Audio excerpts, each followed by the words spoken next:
You stand on the shore of the ocean watching the tide come in. You sense the call of the sea beckoning to take you in further. You step forward little by little, not knowing what to expect, but expecting more. You keep going as the ocean calls you to enter in to deeper waters.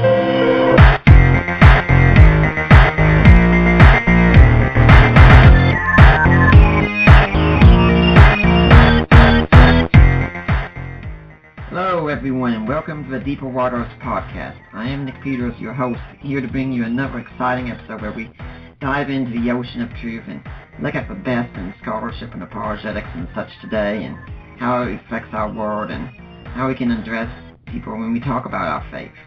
And today we've got an interesting topic with a guest I've wanted to have on for some time, and I'm really honored to have him on right now. We're going to be talking about the early Christian distinctiveness in the Roman world of the Christian beliefs. And we're going to be discussing the book Destroyer of the Gods. No, this is not some science fiction story set in the future with a great battle between deities and such. This is actually a battle that took place starting around the 1st century or so. And the impact of it is felt even to this day, even by atheists today. They're still feeling the impact of a war that destroyed the gods. And the author of the book, Destroyer of the Gods, is Larry Hurtado, who is my guest today. Who is he? He is the Emeritus Professor of New Testament Language, Literature, and Theology in the University of Edinburgh. He is a Fellow of the Royal Society of Edinburgh and a former President of the British New Testament Society. Author of 10 books and over 100 articles in journals, multi-author, and reference works. His research has ranged broadly on issues in New Testament textual criticism, physical visual features of early Christian manuscripts, the Gospel of Mark, early Christian worship, and the origins and early development of devotion to Jesus. Born and educated in the USA, he taught previously in Regent College, Vancouver, and the University of Manitoba, Winnipeg. He lives in Edinburgh and is married to Dr. Sharon Hunter Hurtado, an art historian. Dr. Hurtado, it's great to have you here. Welcome to the Deeper Waters podcast. Oh, thank you. I very much enjoy being online here. Now, if my audience doesn't know who you are, can you tell us a little bit about how you got to be doing what you're doing? Ooh, that's a long story since I'm now 72 years old. Mm-hmm. I started off studying theology as an undergraduate, studying biblical studies and theology as an undergraduate, and by the time I'd finished, I realized I wanted to do graduate work, so I did first master's and then PhD work, and then, much to my positive surprise, was offered a post at Regent College and taught there for 3 years, and then moved to the University of Manitoba. I was there for 18 years, and during that time really developed most of my scholarly interests, and decided that I wanted to make a career of academia. And then in 1996, I interviewed for and was offered the chair here in the University of Edinburgh. So that's how I've made the trek initially from the U.S. to Canada, and then from Canada to Scotland. Mm-hmm. It's great to have you here. Now, this book, I should point out, if you go to the bookstore or Amazon right after hearing this podcast, after I've recorded it, you're not going to find this book yet. Right now, the copy I've got, an early preview copy, says it's due out September 15th, 2016. Now, why did you write this book, Dr. Hurtado? Well, initially the concern was that I think in the popular level, and indeed even in some scholarly circles, in the understandable tendency to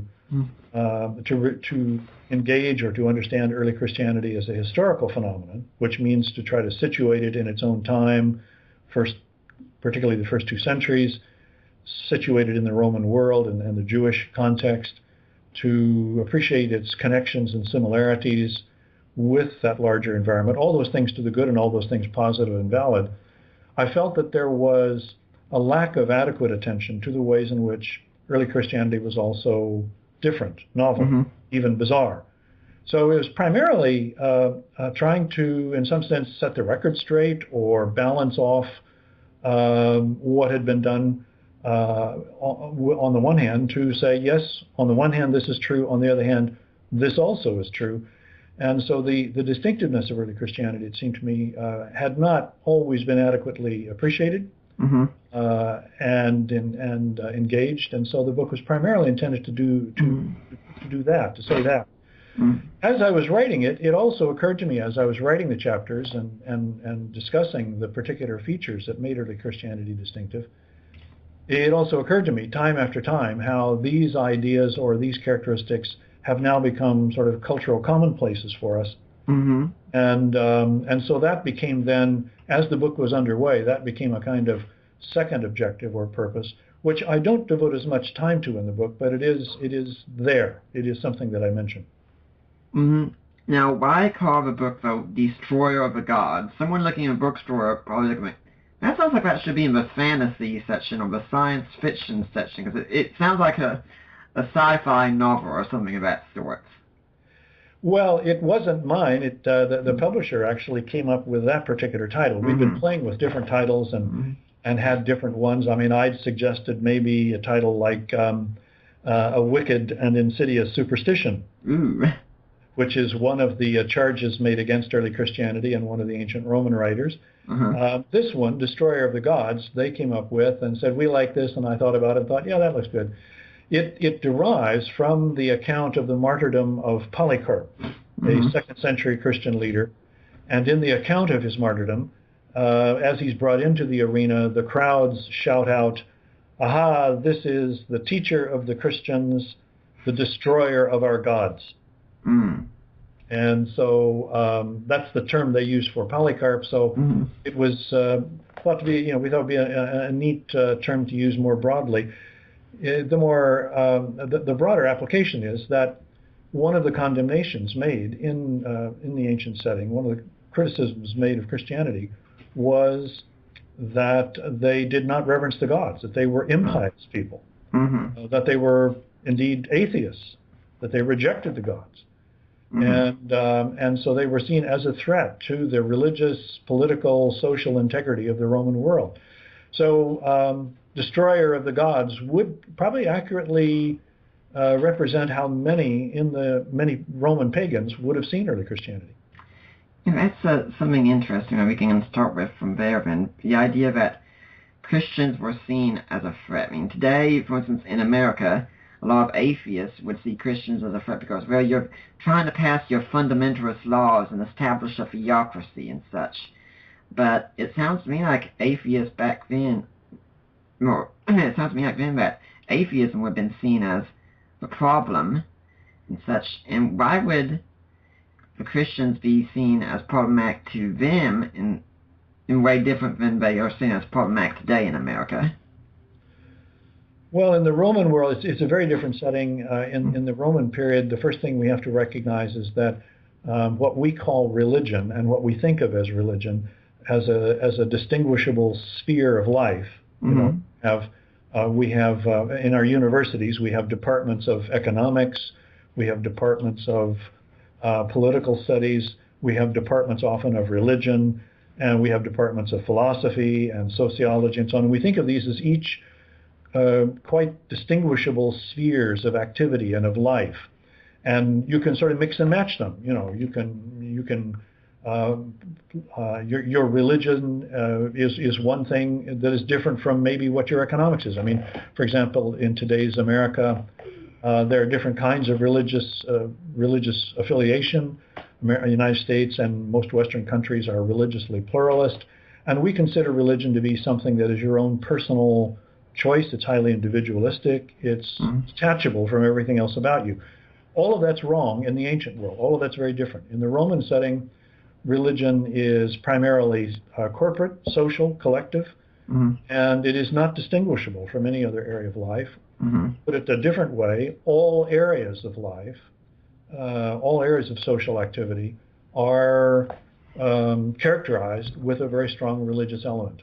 And so, for example, the gods, all the gods were seen to be valid by people and in principle worthy of worship.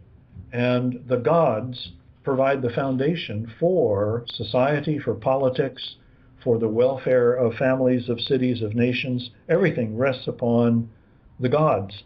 And so to call into question the validity of the gods, to refuse to reverence them, as early Christians did, was not simply a detachable religious controversy. It cut to the very foundations of society, of politics, of the world as they knew it. Mm-hmm. And so, the early Christians reject the gods as valid and treat them as invalid of worship, as imposters, as idols, which has the idea of sort of imposters or phantasms, and refuse to participate in the worship of the gods. Mm-hmm. And this was seen as antisocial. I mean, one of the accusations is that Christians are haters of mankind. Mm-hmm. Because how did they express this hatred of mankind? By refusing to join in the worship of the gods. Mm-hmm. Now, to put that in terms also that we could use in American language, if we could transport someone from our time back there and they could see us going on, they would say, hey, don't you all follow separation of church and state? They'd have no idea really what we were talking about. No. It would seem bizarre. I don't know. It would be complete nonsense. They wouldn't know what you're talking about, because the Roman world, for example, the Roman Empire proclaimed its legitimacy as having been established by the gods and supported by the gods. Right. And every city had its tutelary deity that guarded the city and that acted as the guarantor of its welfare. So, for example, to refuse to honor the god of the city, in the eyes of many people, meant that you were not established, you were not demonstrating, you refused to demonstrate any kind of social concern for your fellow citizens of the city. And by doing that, you could anger the gods by withholding from them the worship they were due. You could anger the city god. And if the city god took away his protection, you could have plague, you could have war, you could have earthquakes, civil disturbance. The gods were seen as guarding against all those things. And so to fail to reverence them was in principle to increase the possibility of such disasters or dangers occurring. I believe it was Tertullian who said something along the lines of that. As soon as you have a flood or a famine or a war, the cry comes out immediately, for Christians to the lions. Yes. Yes, they were the usual suspects, so to speak, at that point, because it was known, if something like that happened, if there was a flood or a plague, many of the common people at least would say, something has happened. The gods have withdrawn their protection and allowed this to happen. So something is to blame. Something is wrong. And the most, perhaps in many cases, the most blatant example of something wrong was these Christians who didn't just defend the gods; they refused to recognize them or to participate in reverencing any of them altogether. So that was about as extreme, and for the eyes of many people, that was about as extreme an offense against the gods as anybody could imagine. Now, I can already picture the pushback. Back when I was discussing with my father-in-law about this show and such, and he was saying, well, yeah, I can see that about the Christians, but why would that be such an issue? I mean, the Jews did the exact same thing. The Jews wouldn't worship these gods as well, and they weren't hunted down or accused of impiety and such. I mean, why should we think that the Christians were any different from the Jews then?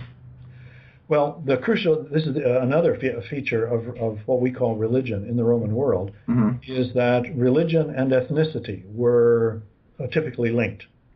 That is, when you didn't have to wonder, who are my gods? As soon as you were born, your gods came with your birth certificate. So if you were Athenian, or if you were Alexandrian, or if you were Roman, or whoever you were, your gods were given to you at your birth. And it never occurred to you to question, oh, gee, I have to decide who my proper gods are. They were just part of your ethnicity, part of your civic, your national identity. Jews were thought of as a nation, even though they were scattered throughout the Roman Empire and lived in various cities in the so-called diaspora. They were still regarded, and regarded themselves, it appears, dominantly, as an ethnos, as a people, a nation in that sense. Even though they didn't have their own independent political structures, they were, as an ethnos, they were a people. And it was one of the features, yes, of their culture, religion, / all one thing together again, remember. One of the distinguishing features of this people was their stubborn refusal to join in the worship of any god other than their own.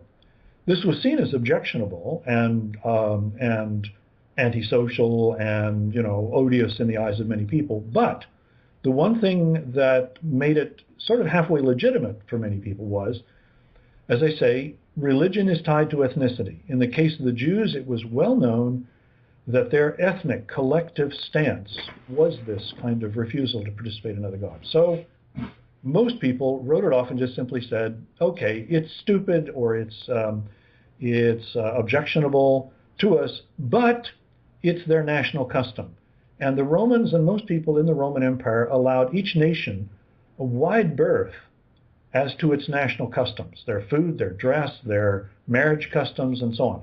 Romans commented, for example, that the Egyptians worshipped animals, frogs and crocodiles and hyenas and so on. And they thought this is ridiculous. For the Romans and the Greeks, you never had animals images. You always had human images of the gods.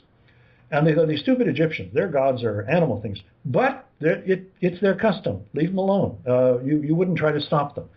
So the Jews were sort of regarded as this odd group of people who didn't fit in, but it was quasi-legitimate because it was their ethnos.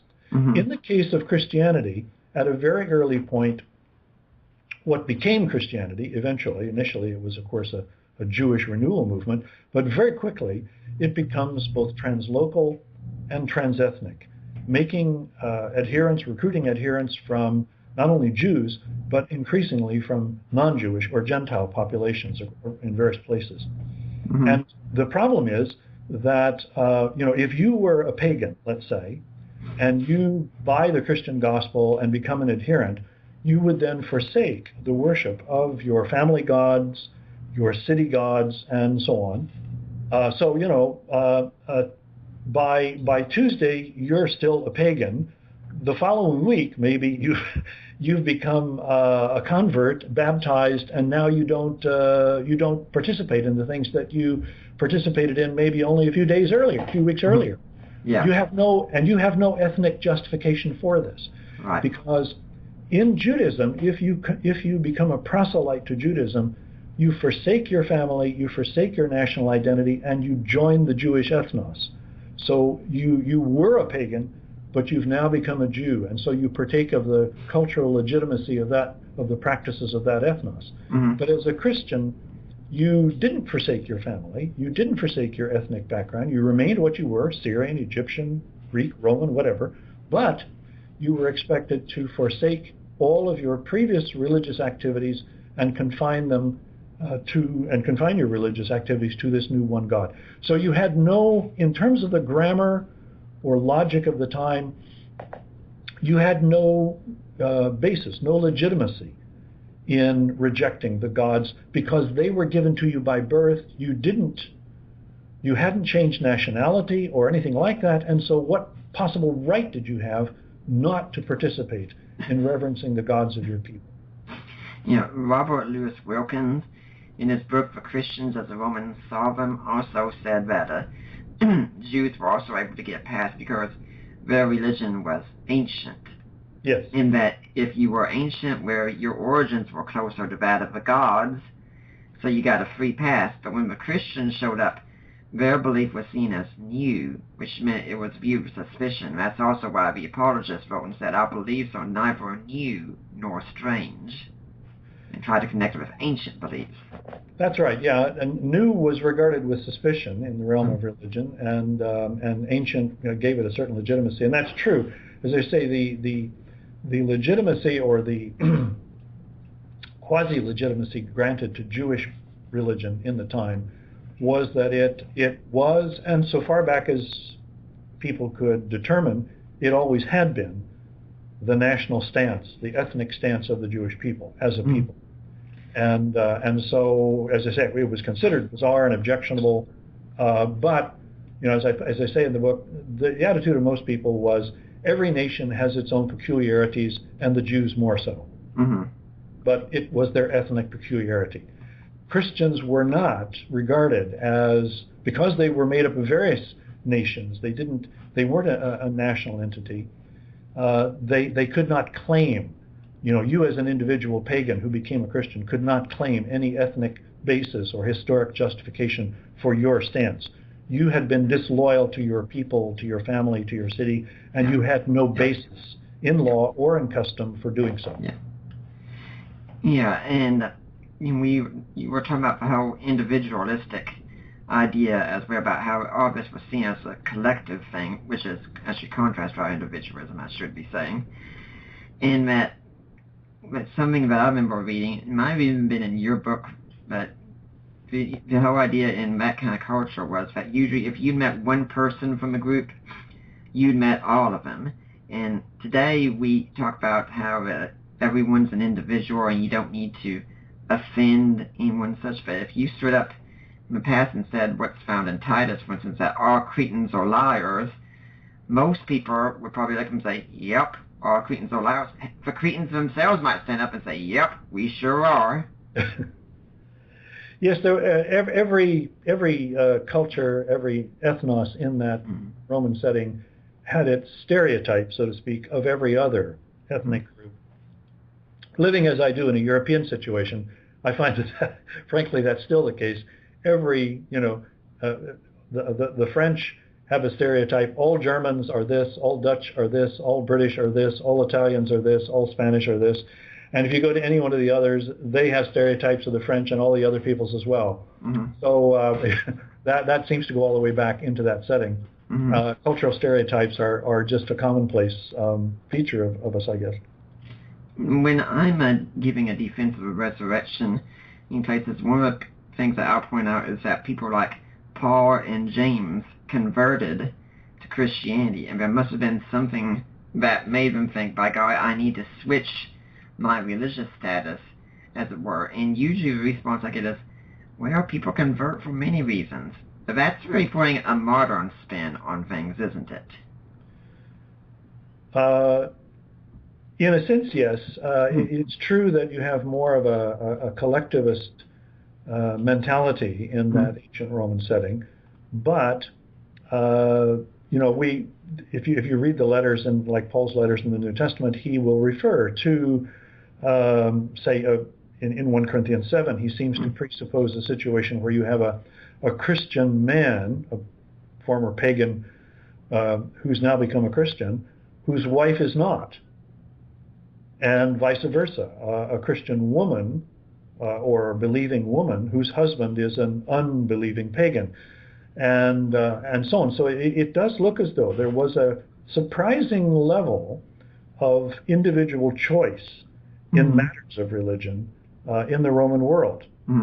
So you had both things going on, this very strong collectivist dynamic, but also in matters of religion and philosophy, not just early Christianity, but you had numerous so-called voluntaristic religious movements, Isism, Mithraism, numerous other new religious movements of the time, which you joined as an individual, not as a family or as a group. And so there was this kind of individual choice, exercise of individual choice as well. Coming back to people like Paul and James, if you don't mind me being a pedant for a moment, Sure. I wouldn't say that Paul thought of himself as changing his religion. I wouldn't either, actually. Paul and James and people like that, it seems to me, would insist, no, I am still a devoted observer of the God of my ancestors. It's just that the God of my ancestors has shown me that the way I am to obey him now is to recognize his son Jesus, whom he has made Lord and Christ. And so in a sense, this is, as you may know, this is an argument that's gone on in scholarly circles for the last 30, 40 years. is it appropriate to speak of Paul as a convert? Mm-hmm. Did he convert, from one, because we usually think of conversion as one religion to another. Yeah. And so many of us would say, well, no, it doesn't quite fit Paul to say he converted. There's this very striking book by Pamela Eisenbaum that came out a few years back entitled "Paul Was Not a Christian." I was actually about to mention that book. And at one level, she's certainly correct. He was not a Christian, as we mean the word Christian, and of course Pamela is a Jewish woman, and as Jews typically use the word Christian, they mean a religion of non-Jews. So if you become a Christian, in the eyes of many Jews, they would think of it as forsaking the Jewish people and forsaking your nation and your Jewish loyalty and becoming something else. Well, whatever you think of that definition, that's the definition that is often operated by amongst Jewish people to this day. Right. And certainly, if you accept that for a moment, in that sense, no, Paul did not become a Christian. Mm-hmm. And of course, the earliest, as you may know, the earliest references to people being called Christians, according to the Book of Acts, is a few years into the Christian movement in Antioch of Syria. Right. And even there, it seems to be not a term that's worn by believers themselves, but rather a kind of pejorative term that was used by critics and outsiders initially. Mm-hmm. The analogies, I guess, would be the way in which the term Mormon was originally similarly used as a pejorative term for the Church of Jesus Christ of Latter-day Saints. And then, after a long time, today, what people we call Mormons would say, yes, I am a Mormon. So they wear the term. And the term Christian seems to have arisen in a similar kind of way. Originally an outsider term, and by some time perhaps in the late first century, the earliest references we have to it as a positive usage is in 1 Peter, which is written somewhere 70 to 120 AD. And there, that seems to be the earliest case where a term that originated as an outsider term has been taken on and worn by believers. Yeah. When I read Pamela Edersheim's book, the concern I had with it was, there was a whole lot of good material. There's a lot of excellent stuff in there. And it's really impressive to have a Jewish PhD out there in the New Testament who doesn't identify as a Christian. But the problem was, she never came out of the book and explicitly stated what was meant by a Christian. And no, that's right. And that kind of undermined the whole thing to me. It's fairly clear that the stance that she took in the book is what's called a kind of two-covenant approach. So there's a line in the book, for example, where she says, Jesus saves, but he only saves Gentiles. And her argument is, that Jews do not need a savior. So Jesus has a certain legitimacy as a savior, and Christianity has a certain legitimacy, but it's a religion for Gentiles. It's not a religion for Jews. That I think with respect, I like her very much. She's a wonderful lady, but I have to say I think that is a serious misreading of Paul and of other Jewish believers in the first century. Galatians 2, it seems to me, his confrontation with Peter says, we are not godless Gentiles, but we have put faith in Jesus because we know that this is now required. So I'm sorry, I have to dissent from Professor Eisenbaum on that question, and it seems to me quite clear that Paul and early believers regarded believing in Jesus as incumbent on Jews as well as on Gentiles. Yeah, I think for Paul and James, they were looking at, we're Jews, we've been Jews to our dying day, and the difference is, from us, in other words, is we just believe that our Jewish Messiah has come and we trust in him, and what could be more Jewish for us than believing in the Messiah? Yes, that would be their stance, and it is, I suppose, still the stance of Jewish believers today. And those who are in that setting and in this setting as well, that becomes then a point of rather sharp differentiation between Jewish believers in Jesus and other Jews. Now, on the other hand, though, when we talk about changing your religious stance, as it were, even if we don't use the word conversion, if someone became a Christian, this wouldn't be just like in modern times, we say, oh, well, I was a Christian and now I'm a Muslim, or I was a Muslim, now I'm a Hindu. We say, oh, well, okay, if you found something that works for you, if you found something that makes you happy, well, okay, they would have looked more said, why are you doing this? Why are you abandoning your heritage? Something like that, right? Yes. The problem wasn't just, I mean, you could become you could take up new religions. That was not a problem. So right. For example, you could become a follower of Mithras, you could become a devotee of Isis or other of these new religious movements. That wasn't a problem. The particular, again, the distinctive problem about early Christianity was that it wasn't simply a new religion. This new religion required you to renounce all of your other religious loyalties. Right. And this was true. This is a unique feature of early Christianity as a new religious movement. As I say, Judaism had the same kind of stance, but it did not have the same kind of trans-ethnic program, you might say, of recruitment the way early Christianity did. So what you have here is a new religious movement, as it comes to be identified, initially a new movement within Judaism, and then becoming something of a distinguishable religious movement in its own right by the late first century or so.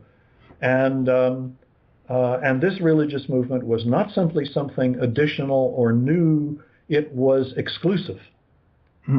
It was the only new religious movement that required that kind of exclusivist stance. And so, yes, you could come home, as a, I don't know, young man, come home to your parents and say, hey, Mom and Dad, in the Roman world, or words to that effect, hey, Mom and Dad, I've decided I'm going to become a follower of Mithras. I mean, I'm in the army after all, and it seems like a lot of my pals in the army are followers of Mithras, so I'm going to be out Wednesday nights hereafter with my mates, in a Mithras meeting. And they might say, well, good on you, son. That's fine. Okay. Shall we gather together and worship the family gods now? And you would go, yeah, sure. Okay. So there's no problem.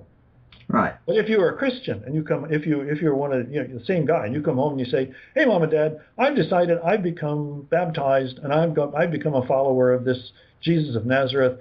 And so just want to let you know, I won't be participating in worshiping the family gods anymore. I won't be going along to worship the city gods anymore. I can't go to certain dinners where the gods are reverenced anymore. That would be tantamount to basically disenfranchising in their eyes, disenfranchising yourself from your family, from your city, and so on. So it was a categorically distinct, unique kind of move, and I hope you can understand, quite objectionable, quite offensive to anybody in the pagan world at the time. Because it would just ultimately be going up to Alvin and saying, you all you're taking part in idolatry, you're worshiping a bunch of false, phony gods that aren't even there, and you really need to get in line and worship the one true God.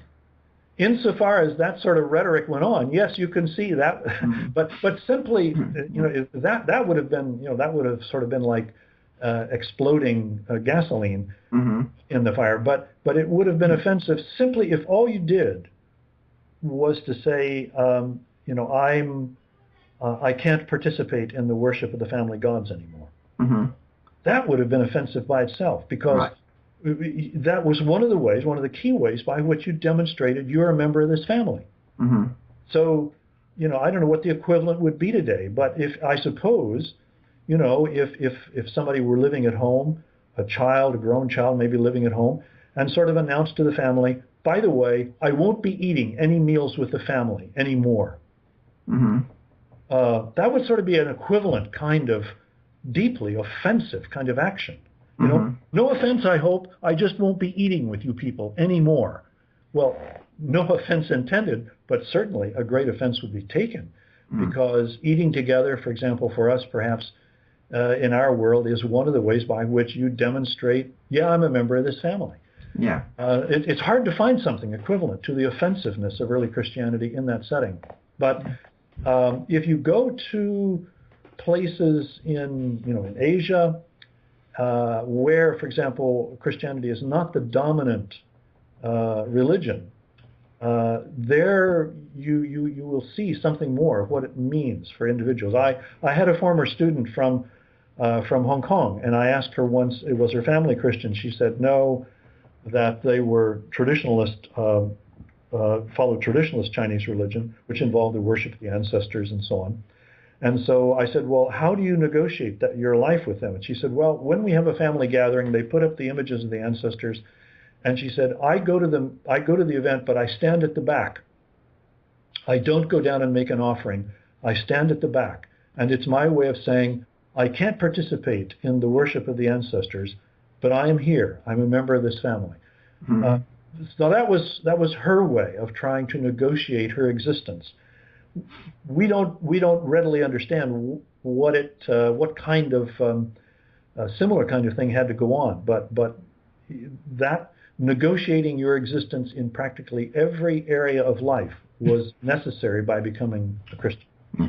And we like to think of the Roman Empire as a pluralistic and tolerant society, and to an extent it was, but only insofar as you didn't really disagree with him. I mean, if Christians had come to the Roman Empire and said, hey, we'd like to tell you about this God, Jesus, and we'd like to have him included in the Roman Pantheon as one among many, they probably would have said, well, he's a newbie, but sure, we can do it.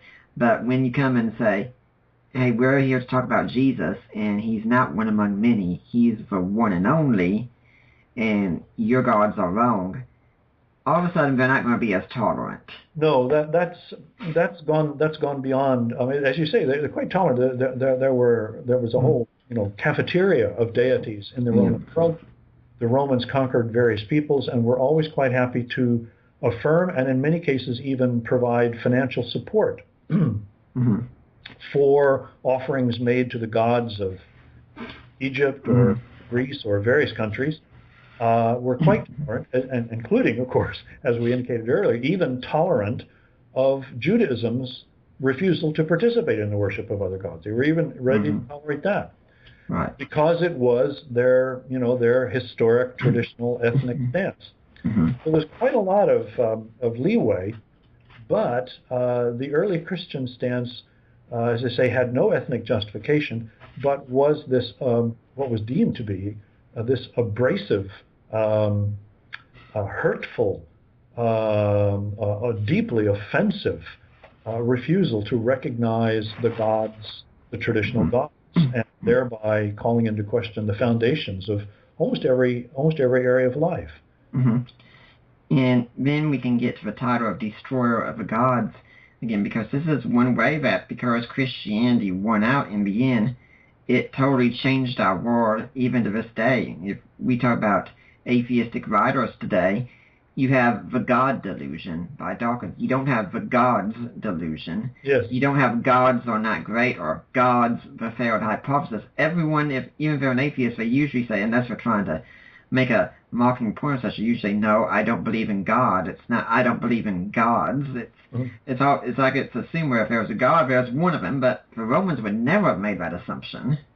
No, that and in the history of the world altogether, and really to this day, in if you at this moment, if you did a canvassing of religious attitudes of people around the world, you would find still large sectors of the world would find that a bizarre idea that there's only God. They would think of there being, of course there can't be one God. There has to be many gods. You have to have now in some cases they might posit a kind of uber God, behind all the gods, a kind of core master deity out of whom the other gods come, but a high God of some sort. Typically, where that notion obtains, the high God is inaccessible. You posit a high God as some coherence behind all the multiplicity of gods, but you can't directly approach the high God. And so you posit such a high God, but you actually do business with all of the particular deities. Mm-hmm. And most people in human history, that's what they've thought of as being perfectly reasonable view. And the notion that there could be one God who was directly accessible was a bizarre notion. We, as I would say in one part of the book, if you were to go into the street of a modern Western city and ask people, do you believe in God in those terms, you would probably get three answers, yes, no, or I'm not sure. Nobody would stop to ask you, which God are we talking about? Mm-hmm.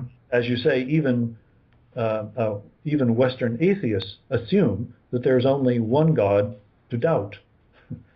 That notion is basically due to the influence of Christianity in Western culture. Mm-hmm.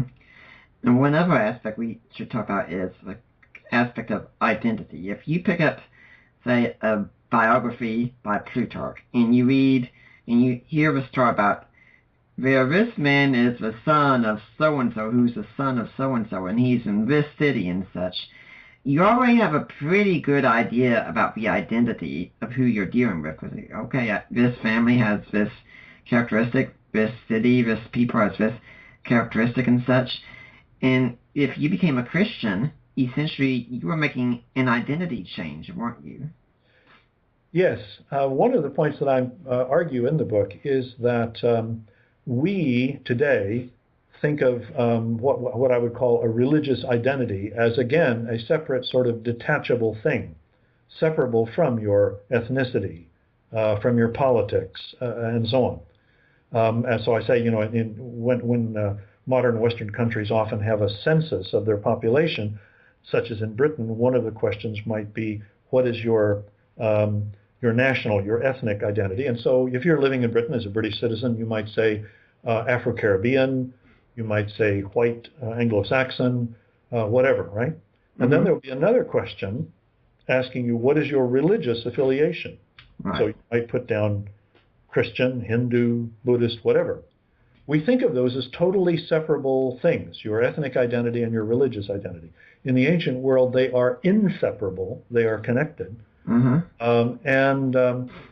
what I argue is that early Christianity says if you become a Christian adherent in the first few centuries, the message is you don't give up your citizenship, you don't give up your civic association or your family identity, so you remain a member of your family, remain a citizen of your city, and remain a member of your nation, but you abandon all of the religious connections involved, and you now attach yourself to this one God.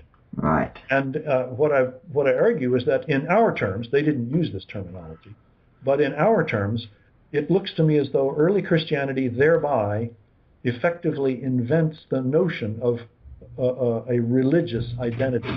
So, an identity that is solely based on a God and is not connected to your ethnicity. And when I talk to people, I always tell them also about the unique identity that Christians would have been taking on, would have been seen as even more bizarre, because you have been identifying with Jesus, as it were. So if you went to a Jew and tried to tell them about your religion, anyway, you identify with that guy who was crucified. Well, if he was crucified, he's under the curse of Yahweh. Why would you want that?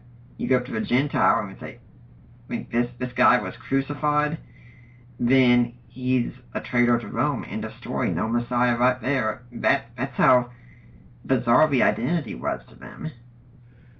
Yes, the figure of Jesus was, as you know, the famous words of Paul, foolishness to the Gentiles and a stumbling block to Jews. So the figure of Jesus was offensive for all the reasons you've indicated. In Jewish tradition and in pagan tradition, there were the great heroic figures, great heroic individuals who could be seen to be almost godlike in their stance. I mean, look at the way the Jewish philosopher Philo of Alexandria can refer to Moses and can describe him as a godlike being. You know, I mean, he's just enormous. It was safe and it was convenient. It was possible to do that with a human individual from ancient days, from long time past or from timeless past. So someone like Moses or Enoch or someone like a Homer could be described as partaking of divine qualities. But, or Hercules, for instance. Hercules. Yeah. But so you could have sort of human, deified humans in that sense from ancient times. But it was highly unusual, shall we say, to put it mildly, to take a near contemporary, a historical figure such as Jesus, and to ascribe to him that kind of status.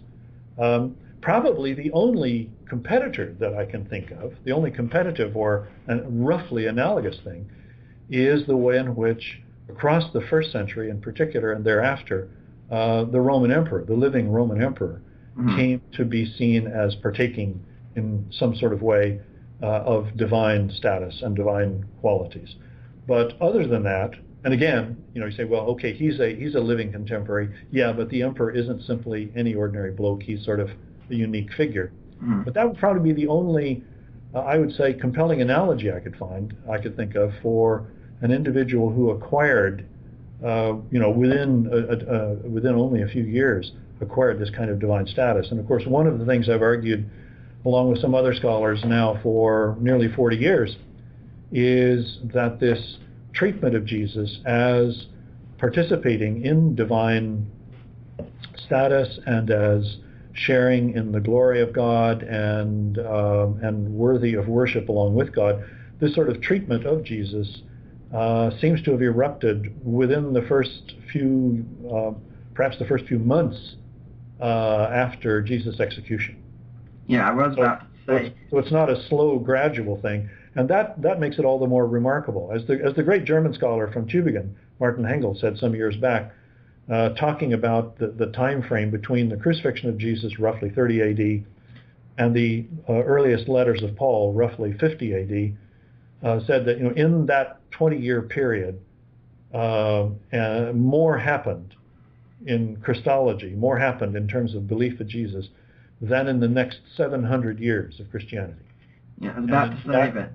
I would say that it wasn't simply in the first 20 years, that it's really probably within the first year or so at the most, that you have this kind of eruption of devotion to Jesus as in some way participating in divine status. Yeah, I was about to say, I think you've written a little bit on that topic now, haven't you, Elliot? Yes. The giant book, Lord Jesus Christ, and for a smaller popularized version, I believe the book is called How on Earth Did Jesus Become a God? Yes. Yes.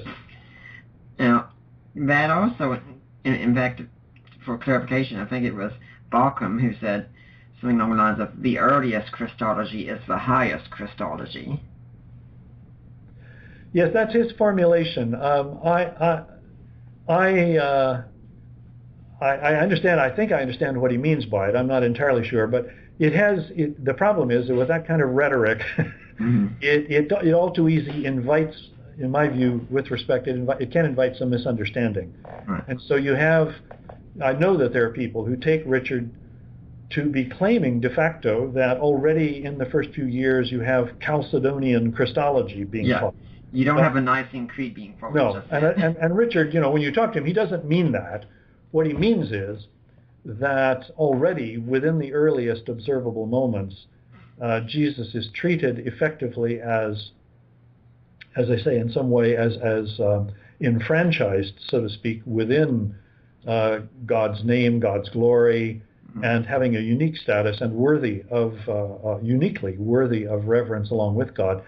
In that sense, that's about as high as it gets. And I suppose a fair point can be made. There's a sense in which over the next 400 or 500 years of Christological debate, that it isn't as though Jesus becomes elevated to be with God. He is there connected uniquely with God the Father from the very earliest moments over the next several centuries. What Christians try to do is to come up with some sort of rationale, some sort of way of articulating that in terms of the philosophical conventions of the time. They take a basic conviction, in other words, that Jesus shares in some way in divine status, and try to come up with a doctrine. I've emphasized myself, the conviction comes first, the doctrine comes later. And if anyone's interested in a little bit more of this, I recommend going back into our archives, where when the book How God Became Jesus came out, I had a roundtable discussion with Charles Hill, Chris Tilling, and Michael Bird on this kind of topic in their book that they wrote in response to Bart Ehrman.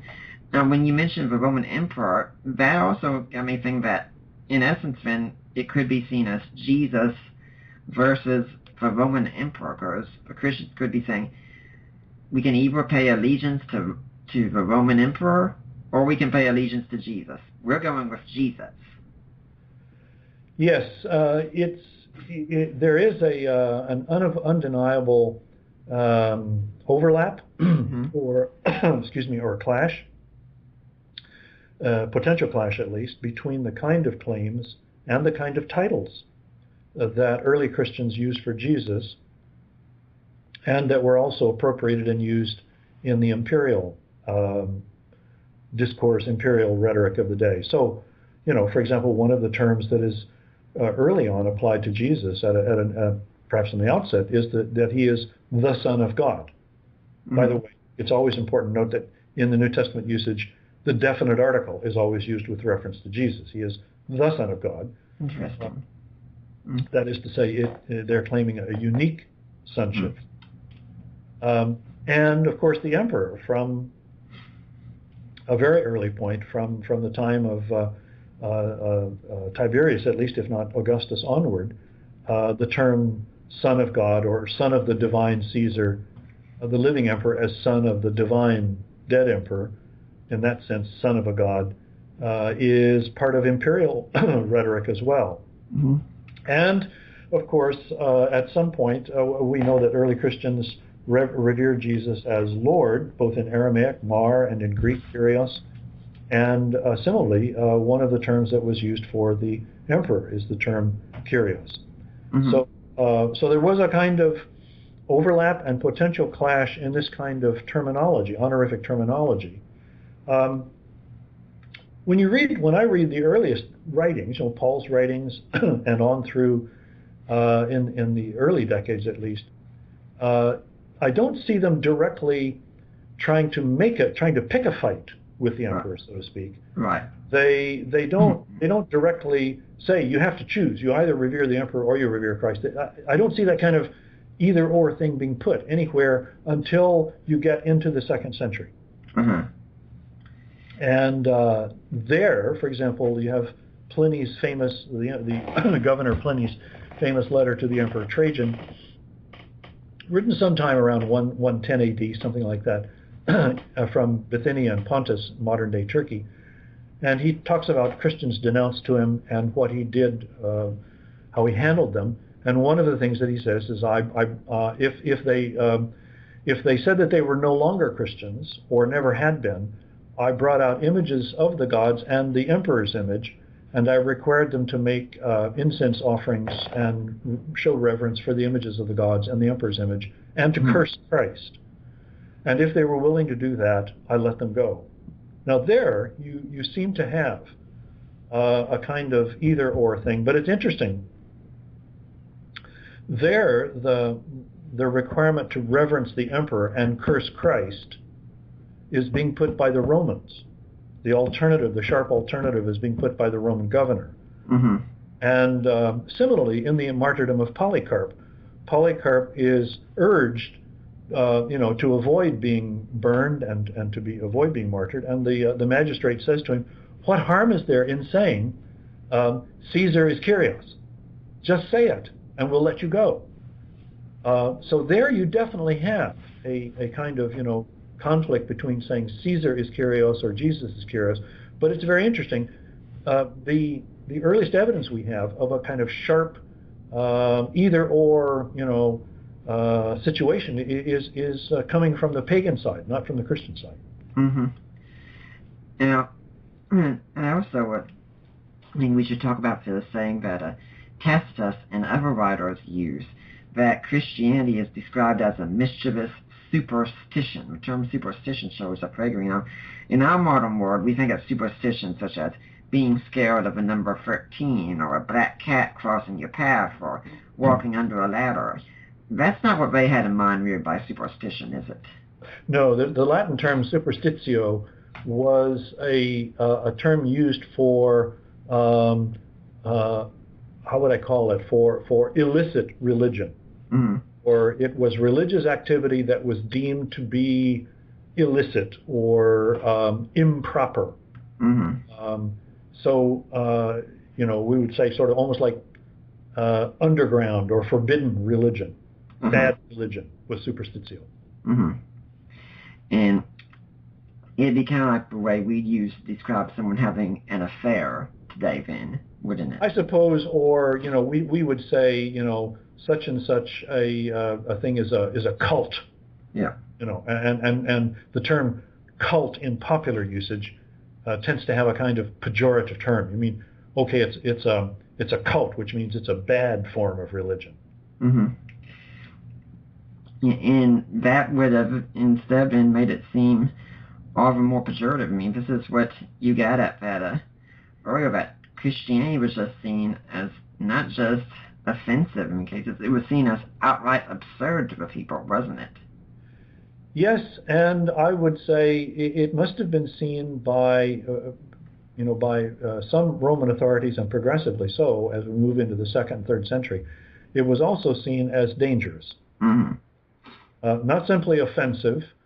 The offensiveness of Christianity would have been experienced at all levels. As I say, if you were a member of a family and announce, I'm now a follower of this Jesus movement, and so I will not be reverencing the family gods anymore, that would be deeply offensive and could get you a lot of harassment, perhaps even some physical abuse.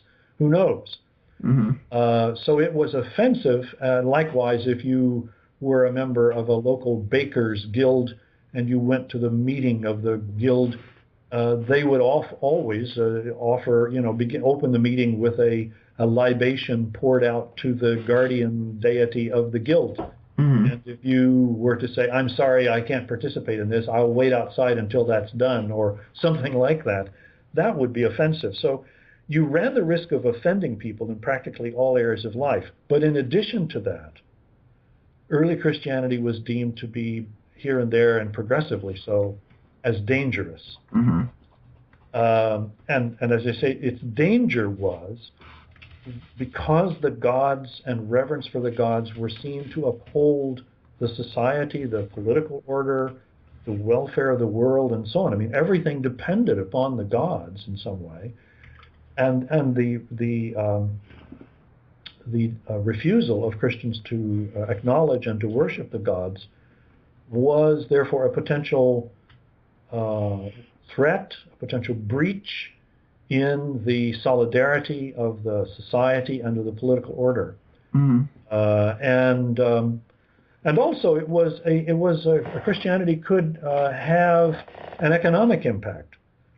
Turn again to that letter of Pliny the Younger, writing to Trajan again about the Christians in his province.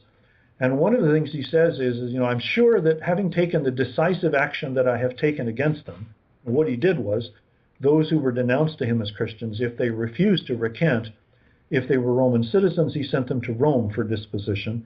If they were not citizens, he executed them, unless they recanted. And he says, I'm sure that with the firm, decisive action that I have taken, the temples which have been neglected will again be frequented, and those who raise animals and so on for the temples will have their living restored, and so on. Mm-hmm. So we have to understand that in the ancient world, religion was basically focused around temples and a sacrificial system, and all of those things had a whole network of economic activities associated with them. If you have a sacrificial system, you have to have animals. And what you do is you license animal growers who will grow the animals under license for purchase by people to sacrifice in the temple. Then you have to have somebody who grows the fodder to feed the animals. You have people who are craftsmen who make the little shrines, the little tourist-type shrines that if you go to visit the temple, you might want to buy one of these little shrines and take it home with you as a kind of memento of your visit, but also as a way of offering devotion to the same God in your home, far away. Great as ornaments of the Ephesians. Yeah, or a little image of the God, or whatever. So there was a whole body of industries associated with any temple complex. Mm-hmm. Now, if you have somebody who comes along saying, well, the God of this temple is rubbish, so I'm not going to participate in the worship of this God anymore, and goes around talking like this to his family, to his friends, to his associates, and says, by the way, and they say to him, you aren't going to worship in the temple anymore? No, because I don't believe that God's valid. It's a false God. It's a demon. It's not worthy of worship. If your livelihood depended upon that temple, if you were an animal grower or a craftsman or whatever, you wouldn't take kindly to somebody calling into question the validity of the god and the validity of the temple. Your livelihood could be at stake. Mm-hmm. So there was an economic threat of early Christianity as well, and we see this manifested as early as the account in the book of Acts in Ephesus, where the silversmiths and the artisans who are associated with the temple of Artemis are saying, take care of these guys. You know, they go to the city councilors and the city leaders and they say, hey, we pay taxes. You guys are supposed to take care of us. Take care of these guys. Shut this thing down. Well, I'd like to remind everyone, now you're listening to the Deeper Waters podcast. My guest is Dr. Larry Hurtado. We're talking about his book, Destroyer of the Gods. It's due out, it looks like September 15th is due for a release date. Is that correct? Yeah, it'll be out on the stand supposedly September 15th. If you go to Amazon or go to the Baylor University site, you'll see the book listed and lots of information about it, and a price has already been set and description reviews. And you can actually pre-order the book now. Okay. You can pay for it and pre-order it either through Amazon or, for example, or through Baylor University Press, and pay for it, and they'll ship it to you as soon as it's available.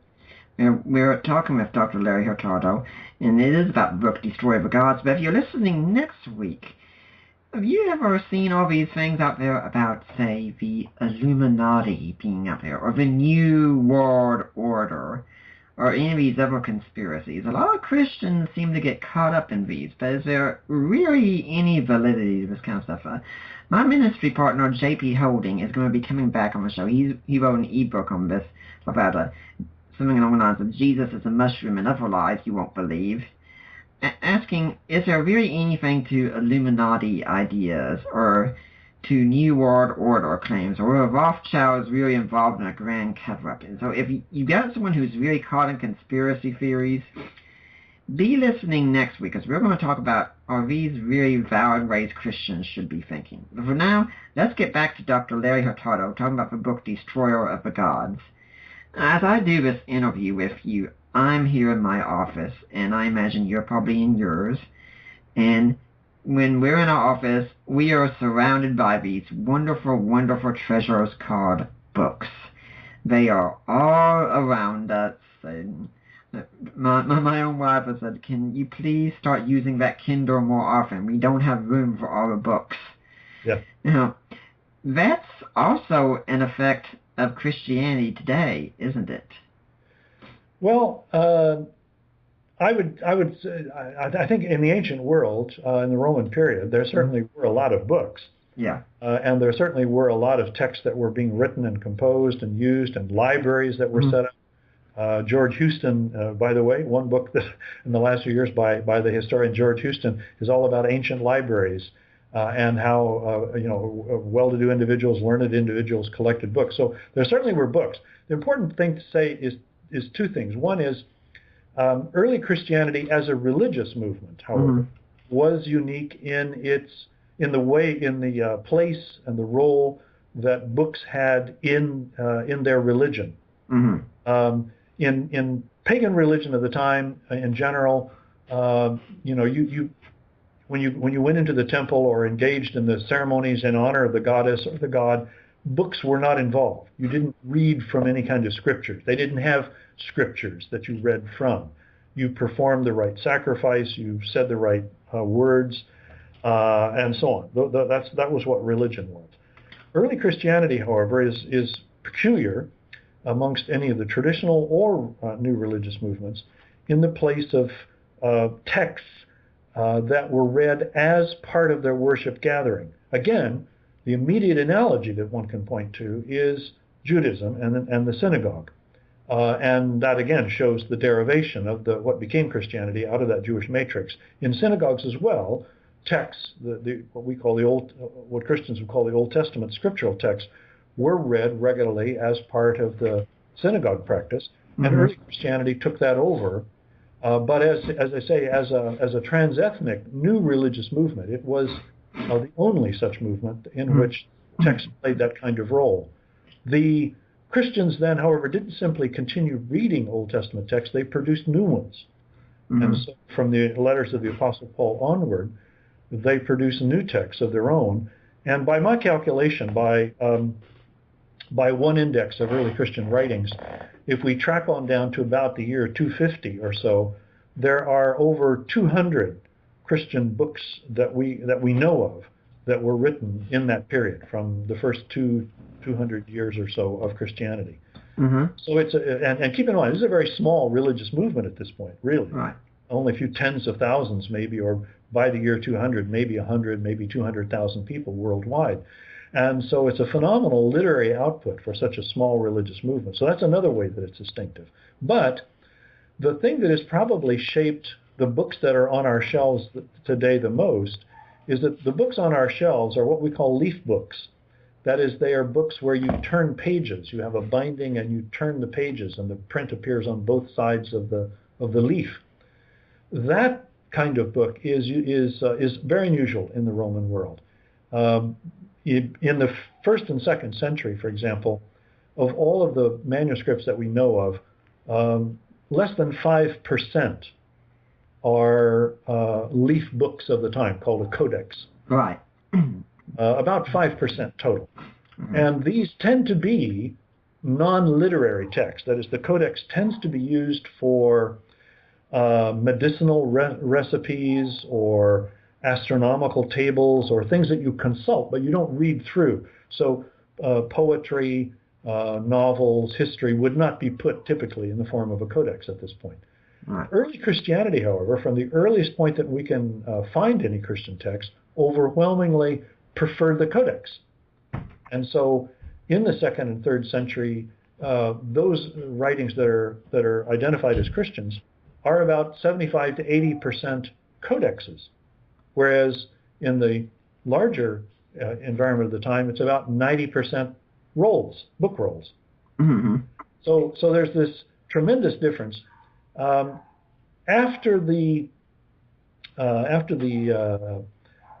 affirmation of Christianity by Constantine in the 4th century, it's interesting, in the 4th century and thereafter, the ratio of codex to book roll shifts markedly. And by the 4th, 5th century, the majority of books that we know of are codexes, that is, leaf books. So one question, of course, that is worth asking is, was it the imperial affirmation of Christianity and sort of the adoption of Christianity as official religion of the Roman Empire in the late 4th century?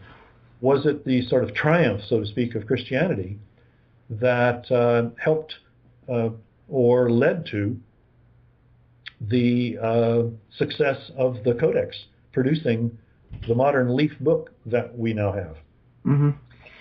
I don't know that we can answer that question one or the other, but it is very, how would I put it? It's very conspicuous that the triumph of Christianity and the triumph of the codex go hand in hand, contemporaneous with each other. Do you have any ideas as to why the Christians preferred the codex as opposed to the scroll? They didn't leave us any notes, Right. So we can't. We don't have any first-hand evidence. I would. There are two different various points of view, but they fall into two different camps. One camp tends to say the Christians preferred the codex because it had some sort of practical advantage. And we can talk about that if you want, but I don't find any of the so-called practical advantages persuasive. Okay. It would require, for one thing, as I've said often, it would require us to say that of all the people in the Roman period, only the Christians were able to perceive the obvious superiority of the codex. Now, I love my Christian forebears back in that period, but there's something deeply counterintuitive to say that everybody else in the Roman world was stupid and only the Christians could perceive the obvious superiority of the codex. There's some that just doesn't sound right to me. So I tend to think that the overwhelming preference for the codex, whatever the original impetus for using the codex the first time, thereafter the preference for the codex must have been deliberate and must have been an attempt to favor the codex and by the physical form of the book to give expression to a Christian preference. distinguishing, in some sense, to distinguish Christian scriptural books in particular from non-Christian writings. I also think it's important to talk about the extensive literary output the early Christians had. We had Rodney Reeves and Randy Richards on. David Cates couldn't make it to talk about their book that came out recently, Rediscovering Paul, and how writing back then, it was very, very expensive. That books such as Galatians could cost $500 by today's standards just to write, and that's not counting delivering it and making the copies and everything else. And the Christians had this fantastic outpouring of literature. There had to be some really upper-class people involved in the movement, too. Well, yes, obviously we think that it's commonly thought that only a small minority of people in the Roman world had sufficient literacy abilities to be able to read the sometimes demanding text. I mean, you read any of Paul's letters, even something small like Galatians, but go to something like Romans, my heavens, those books still generate extensive head-scratching among scholars and extensive efforts to try to articulate what they're saying. So even a surface reading of the book, just to get the basic idea of it for an English reader today, requires a certain good level of literacy. And we think that only a small minority of people in the Roman world had that sort of literacy abilities. So that must mean, now they didn't have to come from higher classes, but they at least had to be people who had, under some circumstances, some level of education. So there were at least those kinds of people in Christianity who wrote these writings and who served to read them for the benefit of the many who could not read. There was an impressive amount of financial resources placed into the production of these texts because, yes, the writing material and the time to make copies all involved time or money. Disseminating copies from one church to another. There was no postal system available for public usage. And so all letters or texts or other things had to be sent just the way goods were sent, either by engaging a tradesman, a merchantman who was traveling to take the item, the letter or the goods, and deliver it for a fee, sort of like a modern-day courier service, or else to assign a member of the church to take the letter and hand-deliver it to another church, where you still had to pay for his food, and there was still an expense involved, even if you sent it by the hand of a member of your church. So all of this involved is a tremendous, impressive amount of financial and other resources in composing, making copies, and effectively publishing and disseminating copies of these various Christian texts. And they did so on almost a kind of maniacal way. I mean, it's quite clear that there was a lot of just sort of a flurry of activity going on all through this period. When you and I were talking pre-show, we were talking a lot about ideas that are popular on the internet and have really died in scholarly circles over and over, like Jesus mythicism and the dying and rising gods idea. And one such idea often comes up is, for instance, Jesus being copied from Mithras. And sometimes I have people say this goes to the idea of how Jesus was a bookish tradition. We say, where this text in the New Testament was copied from this text in the Mithraic scriptures. And I always want to say, really, please go and find me these Mithraic scriptures that you're talking about and show me where this is written. And if you have any of them, contact your local museum immediately. They want to see these texts. Absolutely. Yeah. No, it would be a sensational find. I agree. And there is no evidence nor any reference to any such text anywhere in antiquity. So no, it's the suddenness, the sudden way in which what we call early Christianity appears, the sudden way in which Jesus acquires, so to speak, this kind of divine status, And the prolific production of texts, right from Paul's letters onward, and even earlier, no doubt, there were writings now lost to us. The very rapid translocal spread of early Christianity across the Eastern Empire initially, and then further westward, all of this is really remarkable.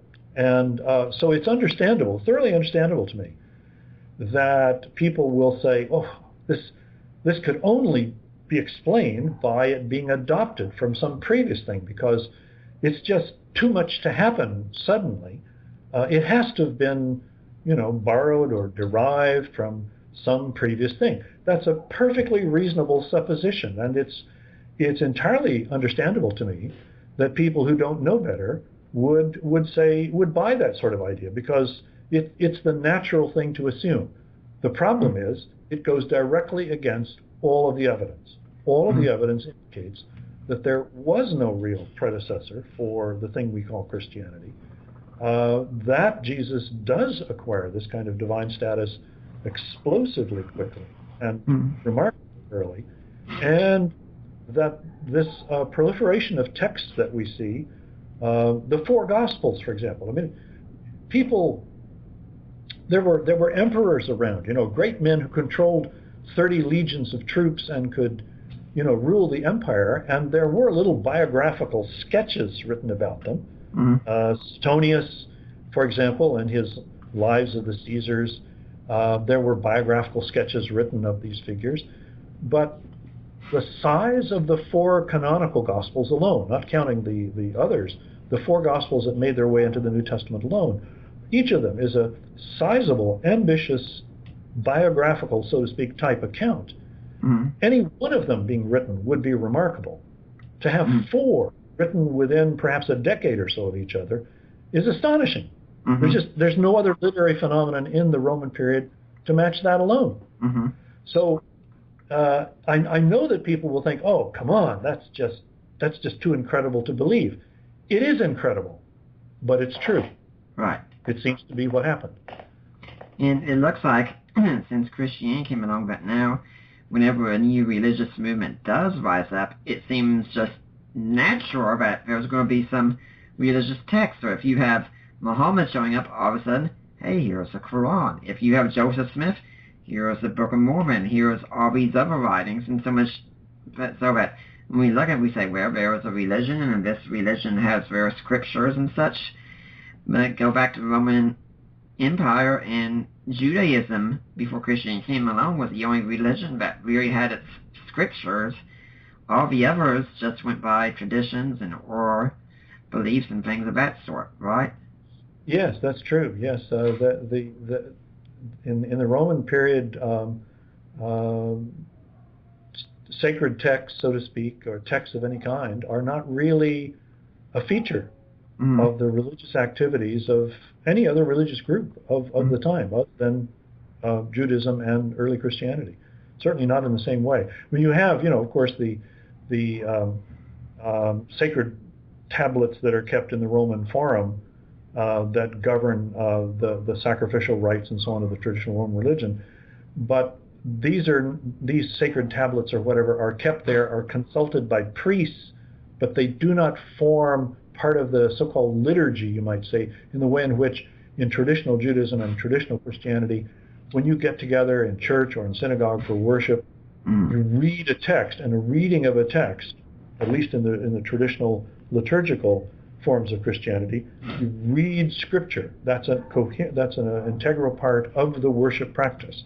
And indeed, in traditional liturgical circles, you have a reading from the Old Testament, you have a reading from the Psalms, you have a reading from the Epistles, and you have a reading from the Gospels.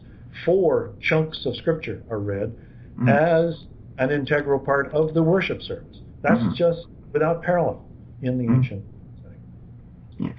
Yeah. It could also be because in the ancient world that you wanted to keep a lot of the rituals were kind of like an in-house trade that you didn't want to share.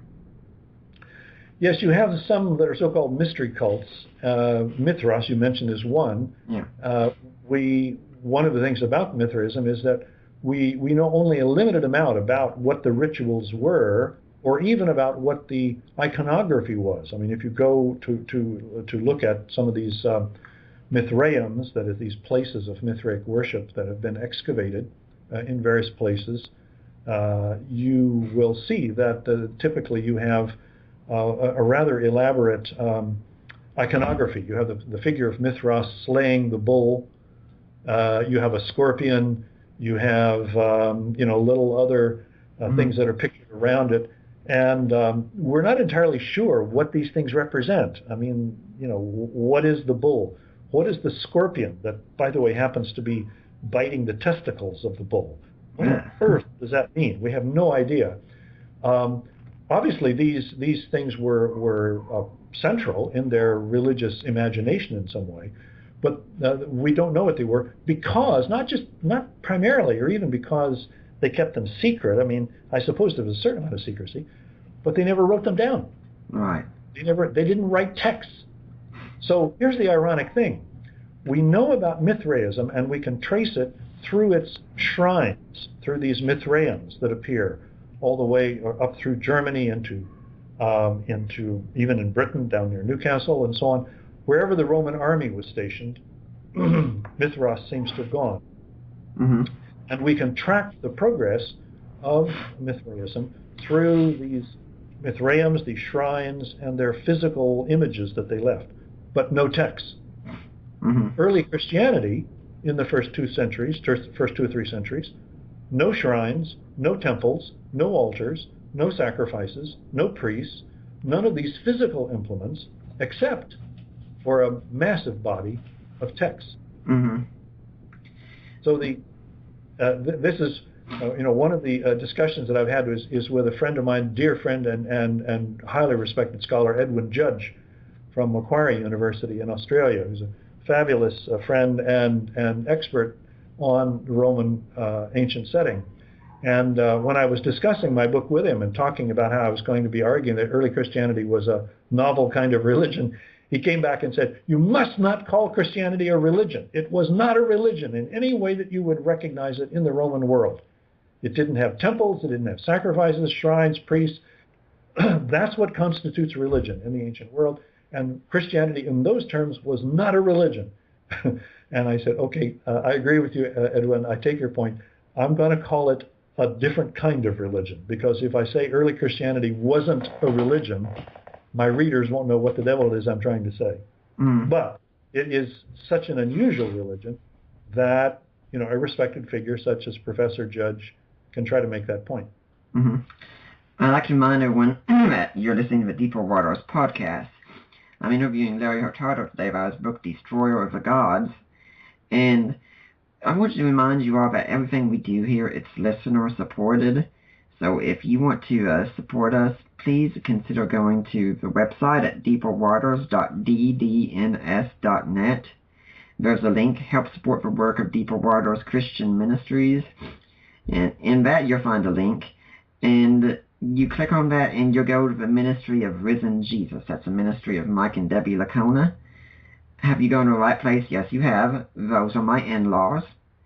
And they handle the donation side. My mother-in-law is a financial guru. And she knows the tax rules and everything like that. And we want everything to be tax deductible, so yes, she handles that. So you go and you make your donation. Then you have to contact me or Allie, my wife, or Mike and Debbie, and say, hey, I made a donation. I want to go to Nick Peters. I want to go to Deeper Waters. And they'll make sure we get your donation. If you can set yourself up to be a monthly donor, that's even better. We really rely on you so much. I wish there was something more I could do to thank you, but right now there really isn't. Hopefully someday there will be. And if you can't do that, you can also go to the Amazon store and pick up some books. In fact, books that I've either written or co-written. There are ebooks right now, such as Defining Inerrancy or Groundless or Christian Answers to This Generation's Questions, and one that I wrote solely on my own, A Creed for the Ages, the Apostles' Creed in Today's Christian. And then there's yet another way you can support us that a good friend of the ministry set up, and that's jewelry. Guys, I'm not sure if you've noticed this, but for women in your life tend to like jewelry. So if you want to get that lady a certain special or something because she's just so special, why not go to a jewelry store? You can go to a link from my page, and 25% of every purchase goes towards Deeper Waters. And if you need some help with that, just get in touch with me or get in touch with Lena Clester, who runs that, and we'll get it taken care of. And guys, this is a great way you can do it. You can help your lady and show her how much you care about her. Or you can make up for that past screw-up that you did with her. Or you can make up for that future screw-up that I know you're going to do with her. And I speak from experience as a married man. I'm certain I am going to do a whole lot more screw-ups around Allie. And if you can't do that, at least consider going to iTunes and leaving a positive review of a Deeper Waters podcast. And share it with friends, family, and if you really like the show, also get in touch with me. Let me know just that, hey, I like your show, I enjoy listening to it. I really appreciate you, man. If you have any ideas for a topic you'd like to have on or a guest you'd like to have on, share them with me. I'm open to consideration. I can't guarantee a yes after all, but I'm open. And Dr. Hurtado, do you have a ministry or organization, charity, something you'd like to see people donate to? Well, I think right now one of the things I would mention maybe is Christian Aid, because I think they do a good work in development and in aid work in various parts of the world, and there are lots of hotspots where their work is needed. So I hope that if you get on the internet or whatever, you can find a Christian Aid site where you can make a donation. Okay, and we just go to our website and type in Christian Aid, or just go on our browsers and type that in, and is it specifically called Christian Aid or what? Christian Aid, yeah, it's a UK-based organization, but I think it has offices in the United States and other countries as well. Yeah, I'd suggest to my listeners go and look for that and see what you can find to help that out too. Now let's get back to the book now. Let's talk about the final section. Picture a good family man. He's away from his family. He's out maybe on a military march or something of that sort, and he sends a letter home to his wife saying, honey, I love you. I think so much of you. You're such a special lady in my life. I'm so excited knowing you're about to have a kid. If it's a boy, let it live. If it's a girl, just leave it to die. Love you. Bye. And the mother at that time probably wouldn't think a thing about that letter, that, oh, it's just another letter from a hubby. We find that scandalous today. Yes, I cite that letter. That's a very famous letter written sometime in the late, as I recall, sometime in the late 1st century BC, from a guy who's either a soldier or a businessman. I'm not sure. We think he may have been a soldier because he seems to be constrained, not able to come home readily. And yes, he writes home very tender feelings, inquiring about his family, inquiring about the child they already have, and expressing just exactly the kind of affection for his wife that you mentioned. And then basically says, yes, you will have the child now or soon. If it's a boy, take care of it. If it's a girl, discard it. And probably would have meant, therefore, she would have, what one of two things tended to be done. Either they actually killed the child, drowned it or something, or as often, if not more so, would take it outside the city to a kind of rubbish heap and leave it on the rubbish heap. And there were people who then cruised the rubbish heaps looking for infants, and they would take them in and raise them. Those who took them in tended to be slave traders who would raise the child as a slave, and if it was a girl particularly, it would probably wind up in a brothel as a slave prostitute. So the point is, yes, this guy who writes this thing is not a monster. He's not some kind of psychopath or anything.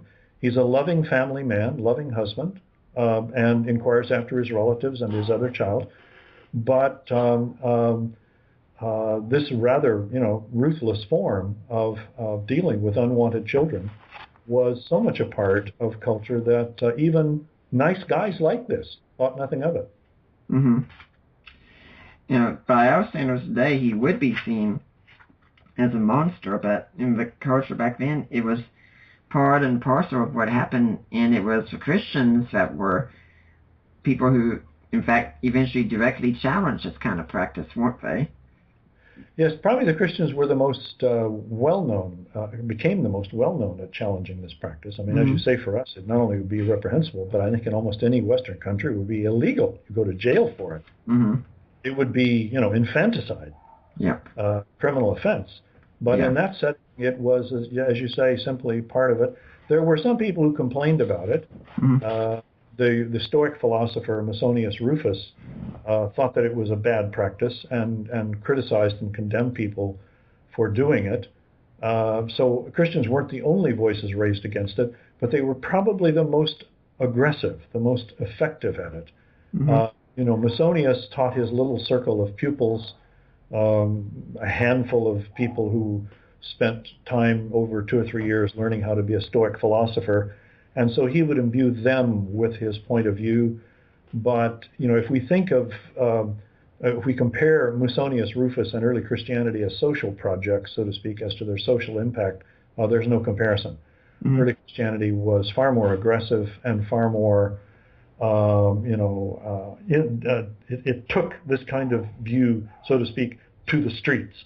And all Christian adherents were expected to abstain from this kind of practice. And one of the other things that we know from at least the 2nd, 3rd century or so, Christians became known as people who would take in unwanted children. So the word, would go out, if you have a child and you don't want the infant, instead of exposing it, instead of abandoning it on the trash heap or killing it, bring it to a Christian and they will take it in and raise it. The Christians also responded in similar manner to the gladiator games. Yes, and it's interesting. At some point, it took some time. It wasn't immediate, but by roughly the late 4th, 5th century, gladiatorial sports and child exposure and such things became illegal. Again, is it simply a coincidence that these things happen at some point after early Christianity becomes official religion of the empire? Now, there's one social institution that is usually brought up consistently in debates. It's like, why didn't the Christians do anything about this immediately? And that is the institution of slavery. Yes. It would have been seen as unheard of in most of the Roman world to do a full frontal assault on slavery, because that was just the way the economic world worked. Yes, slavery had been around from as far back as we know it. I mean, from ancient Mesopotamia, 2,000, 3,000 years BC, perhaps, no doubt. Slaves were typically captives in war. If you conquered another people, you owned their territory and you owned their people. And one of the ways that you neutralized them as an enemy was to make them into slaves. Slavery in the Roman Empire, most of the slaves were acquired in the same way, at least initially, as long as Rome was continuing to expand and conquer new territories. They were able to refresh the supply of slaves very heavily from that. So it was just accepted in the sense of being a familiar, put it that way, a familiar or commonplace part of culture, and had been for millennia. And it's very interesting that when slaves were set free, as in the Roman period they typically were, unlike the old South, in which slavery was a lifelong thing. You were a black slave and you died a black slave. In Rome, you were a slave, but you might well hope to acquire your freedom after a certain number of years of service or at the death of your master. Very often when masters died, they would provide in their will for their slaves to be set free. So freedom was a real opportunity, and there were lots of what were called freedmen. These were former slaves who had acquired their freedom in the Roman world. And one of the things that's interesting is that in at least some cases that we know of, these people who had been slaves and were set free, what did they do? At the first opportunity, they bought slaves. They knew what it was like to be a slave. They objected to it, and they write about it. And there are people who write about, of all things, the worst thing is to be a slave. but they have no compunction whatsoever about buying and using slaves themselves. So slavery was a common feature of the culture, and I don't know of any thinker or movement of the time that set out to abolish the institution as such. Mm-hmm. What you have in early Christianity and in some of the other thinkers of the time are efforts to try to ameliorate the abuses of slavery. So one of the things, for example, that I think early Christianity promotes is to go against, to oppose the sexual use of slaves. Right. One of the odious aspects of slavery is that household slaves in particular were considered available for any kind of service to the master or mistress of the house, male or female slaves. And so sexual use of slaves, sexual abuse of slaves was quite a common accepted thing. It was not illegal.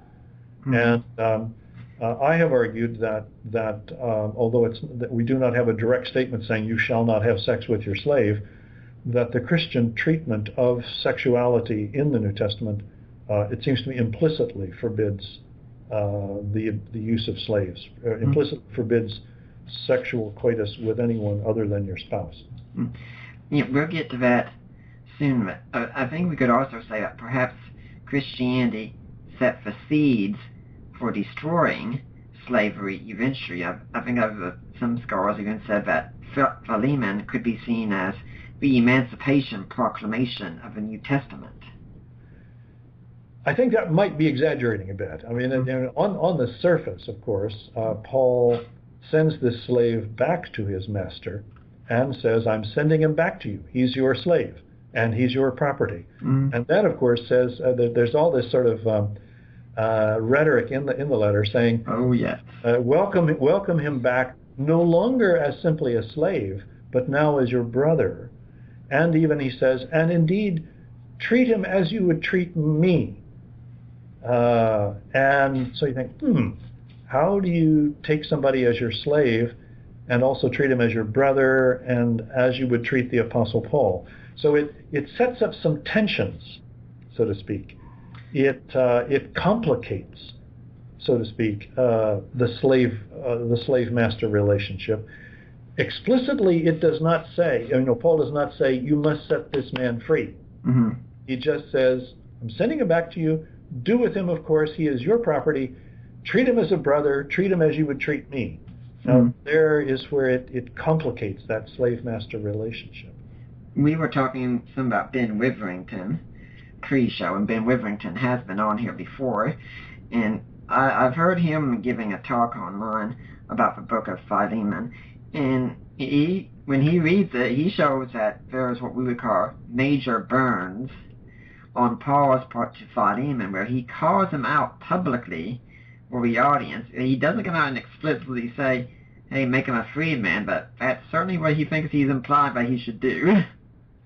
Well, it's I think at the very least it complicates the slave relationship, slave-master relationship, to such a degree that it could not operate.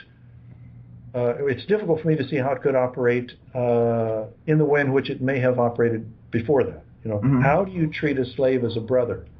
How do you treat a slave as you would treat the Apostle Paul? That's almost like a contradiction in terms. So it effectively, yes, does introduce a complication. Now, of course, the additional thing to say is the reason given is that Onesimus has become a Christian believer. Right. And so it leaves open the question, well, what should you do with your non-Christian slaves? If you have slaves that are not believers? Right. Do you treat them as a brother? Well, they aren't brothers. So as I say, I don't know that I would call it an emancipation proclamation, but I think the book of Philemon is indicative of the kind of religious dynamics and moral dynamics that seep into the system of slavery, so to speak, seep into the cultural bloodstream of the time, and across the next several centuries have the effect of making slavery no longer an acceptable practice. It reappears, of course, it rears its ugly head again in ostensibly Christian nations, such as the United States. It rears its ugly head again in from the foundation of the United States onward. People who are supposed to be God-fearing, ostensibly Christian nation has slavery and defends it. Christianity, the institution of Christianity doesn't abolish slavery as such. It requires Christians who are continually ready to engage the deepest and most penetrating moral and spiritual qualities of Christian faith in order to have the courage to renounce slavery. Now let's go to the topic you mentioned earlier also about sexual relationships with slaves, because this is one area where Christianity also went strongly against the norm. I mean, even in today's times, if you watch many movies and TV shows here in the West, you're bound to see sex show up on the screen before too long, and normally between people who aren't married to one another, and this is seen as normative. It's just what people do, and it was definitely seen that way in the Roman Empire, probably even more so, although they didn't have television to do it. But Christians took a very strong stance against that, didn't they? Yes, the Roman attitudes towards sexual practices, sexual mores, is rather complicated. And again, it's complicated because of the different, the complex nature of Roman society. For example, if you were a woman, if you were an honorable woman, and you from an honorable family, and I don't just mean sort of high ranking, but if you were, a family that was conscientious and so on, if you were a young woman, you would be expected to maintain your virginity until marriage. And having sex prior to marriage would be a terribly shameful thing. It would destroy your reputation, and you would be considered a really loose woman. If you were a free woman, as they say, you were expected to act honorably and present yourself to your wedding night an intact virgin. On the other hand, if you were a son in that family, in that same family, your brother, let's say, was free to have sex with any woman he wanted to, and this was no condemnation. This was no sin or anything to be ashamed of. The only thing that was frowned upon was for males to have sex with married women, with the wives of other men. That was a crime. That was wrong, and that could bring not only the angry husband coming at you with a knife, but it could also bring you into court. So you weren't supposed to have sex with other men's wives, and it was really frowned upon. It wasn't illegal, but it was really frowned upon for you to try to seduce the virgin daughter of some other respectable family. That was frowned. But you could have sex with slaves, with courtesans, the sort of girls who were brought in for, usually slave girls, who were brought in for sexual entertainment at drinking parties, male drinking parties, prostitutes, and dishonorable women. That is, let's say, women from the low classes of society who did not have honor. You could have sex with any of these, male and female, slaves, children, whatever, and it was not certainly wasn't a crime, and it would not even be frowned upon. Indeed, if you went to some sort of fancy dinner, drinking party, your host might well provide slave girls and slave boys for entertainment, depending on your taste. So there was a very strong double standard. Virtuous women, honorable women, were expected to exercise a very strict rule of chastity.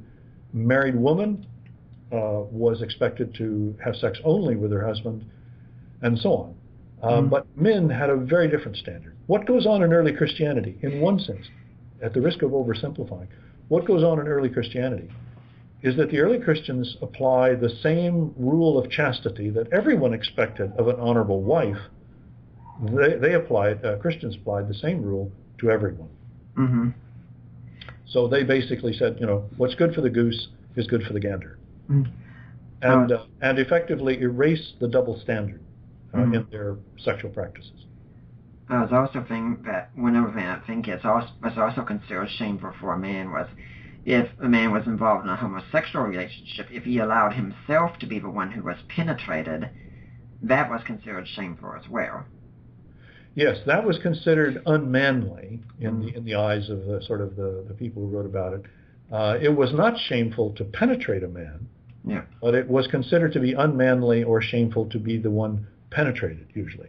Yeah. Although, in Greek culture of the time, there was this notion, particularly in these sort of upper classes, that a male, when he reached puberty, roughly, say, 13, whatever, would perhaps be put under the tutelage of a teacher, an older man who would be his teacher.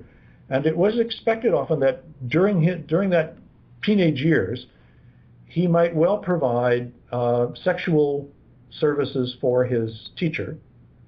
But then when he turned 18, when he became a man, he would then put that aside, marry, and conduct himself, as a sort of heterosexually married person.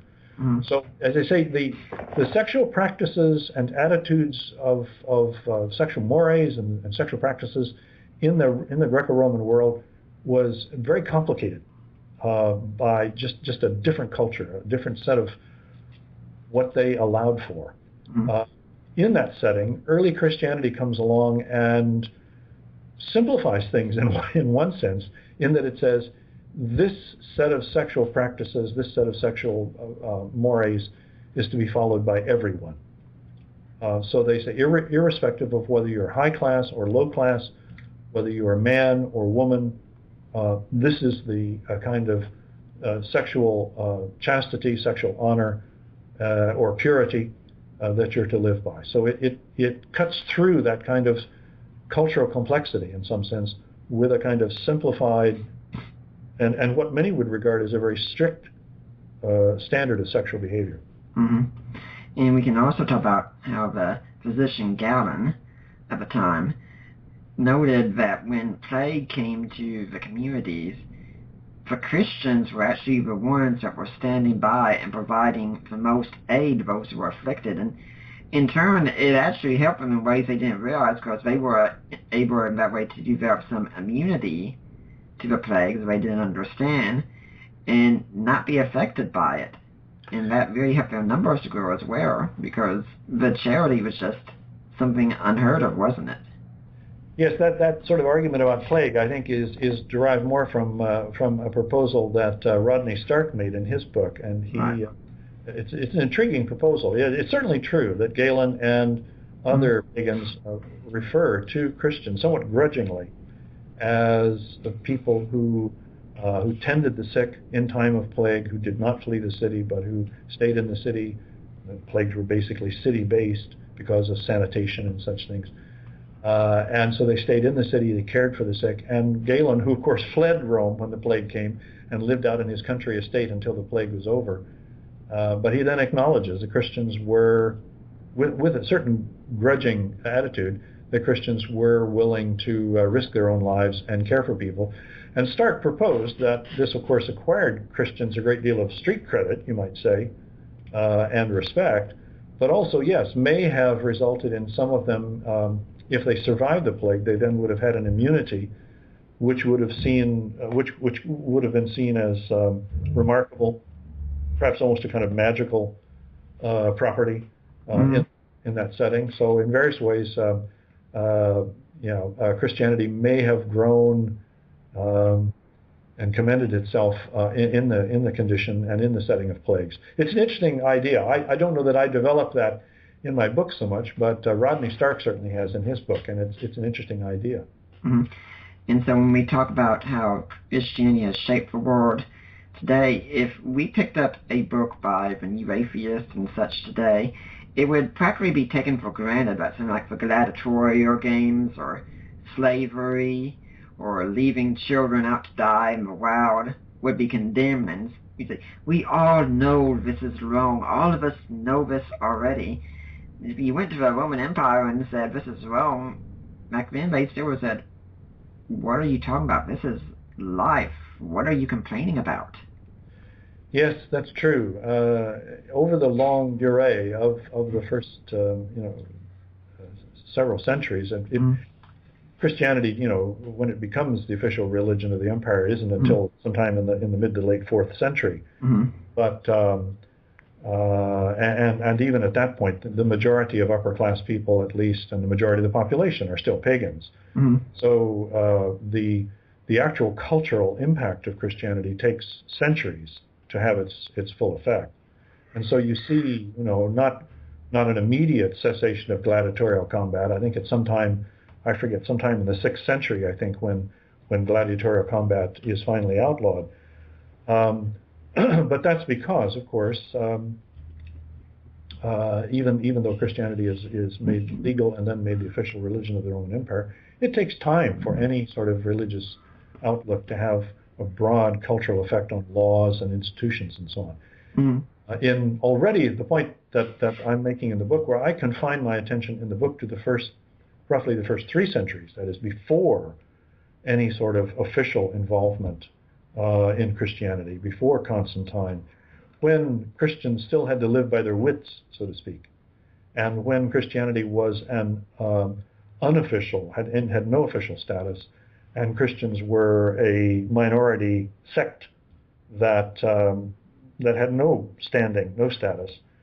Already in that setting, Christians are developing ethical standards, behavioral standards and requirements, their own independent belief system, are articulating and defending them impressively, particularly in 2nd century writers such as Justin Martyr or Athenagoras or Tertullian.